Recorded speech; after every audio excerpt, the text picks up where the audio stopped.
Russia's Foreign Intelligence Service, the SVR, has issued a blistering statement accusing Britain of plotting a false flag operation in Europe to blame Moscow and justify NATO escalation. According to the SVR, traitorous Russians fighting for Ukraine have been brought to the UK for sabotage training, allegedly to attack a Ukrainian Navy ship or a foreign civilian vessel in a European port. According to the British plan, a group of traitorous Russians fighting on the side of the Ukrainian armed forces is to carry out an attack on a Ukrainian Navy ship or a foreign civilian vessel in a European port. Members of the group have already arrived in the UK for sabotage training. The SVR says Britain's motive is to manipulate Europe's political elite.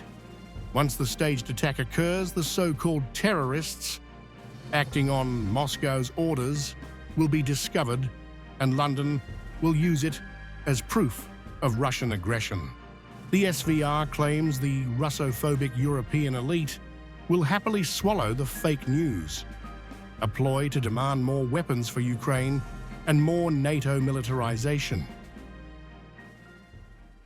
London is counting on the fact that the Russophobic European political elite will happily swallow the fake news about malicious Kremlin agents to justify the need to further increase military aid to Ukraine and the militarization of united Europe to combat Russian aggression. In one of its sharpest lines, the SVR alleges the operatives will be armed with Chinese-made underwater equipment to falsely implicate Beijing alongside Moscow.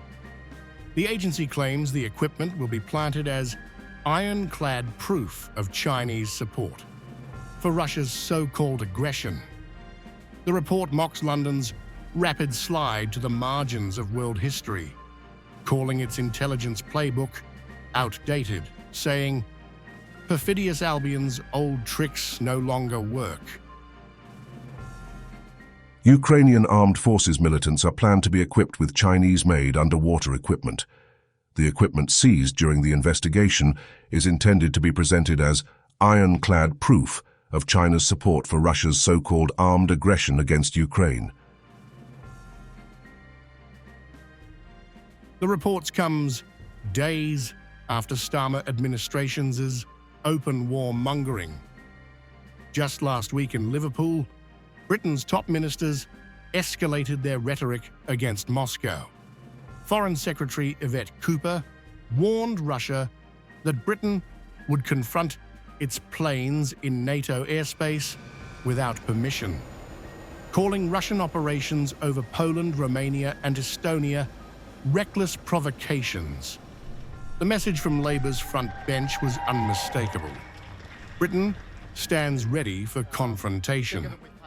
We've seen Russian drones over Poland and Romania, Russian fighter jets over Estonia, entering NATO airspace. Reckless, dangerous provocation.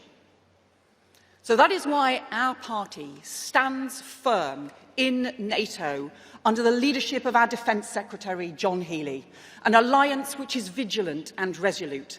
And make no mistake, if we need to confront planes in NATO airspace without permission, then we will do so.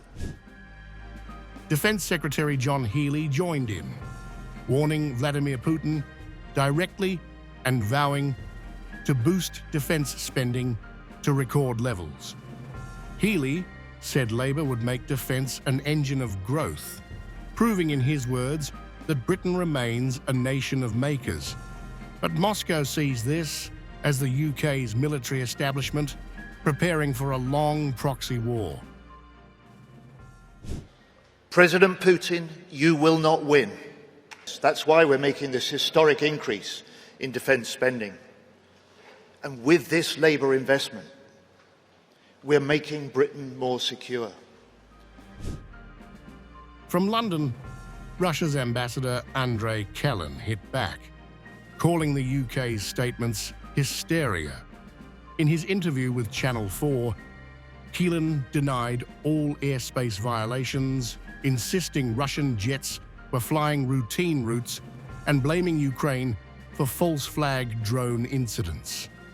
He accused Britain of ignoring dialogue, instead turning every incident into hysteria. One in Poland.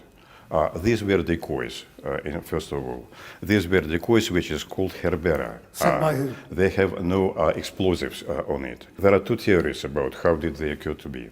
One is jamming, and this jamming will redirect these decoys in the other direction. They have fallen down on the earth over there without any damage to any construction. The second version, it could be, of course, a false flag operation. Ukrainians are very clever into that. They have done it quite a lot of it.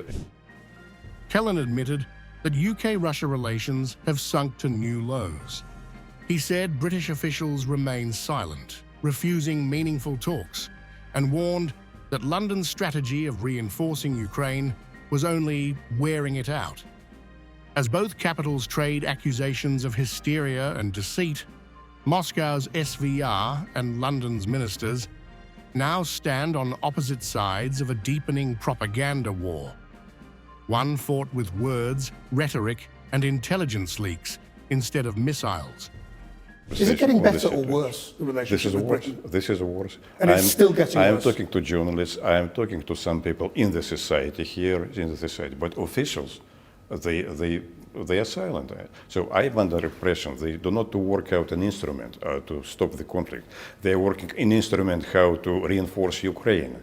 But reinforcing Ukraine, it is wearing out Ukraine. It is becoming thinner and thinner in economical terms and especially in people's terms.